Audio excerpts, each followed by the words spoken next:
Nandito ako sa bahay na paghihilutan ko na maiksi ang video lang ito. At kahit nasa ibang bahay ako, ay hindi ako pwede magsalita, pero ipapakita ko sa inyo sa video ito ang bahay na ito kung saan ako bumibili ng ulam. At nandito ako sa kwarto ng paghihilutan ko. Ngayong araw na ito ay hihilutin ko yung asawa na ini. Pero hindi ko na maipapakita sa video. Nahihilutin ko siya kasi hindi kaya ng cellphone ko. Pero ngayong pagkakataon na ito ay ilalibot ko yung aking cellphone para mabilis na maipakita ko sa inyo ang kwartong ito. Yan, ito yung kwarto. Ito yung kanyang higaan. Tapos yung ilalim ng kanyang kwarto, yung sahig. Yan ay ilalibot ko ng aking cellphone sa kabuuan ng kwartong ito.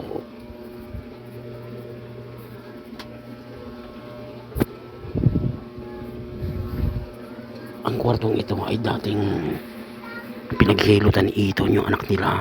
Ayun, tapos na si Gerson tumae. Tapos sa tumae, narinig niya na nagkaplas na kanyang CR. Ngayon ay ililibot ko. Ngayon ay ililibot ko na. Dito ko natapusin ang video nito. Magandang hapon sa inyo lahat.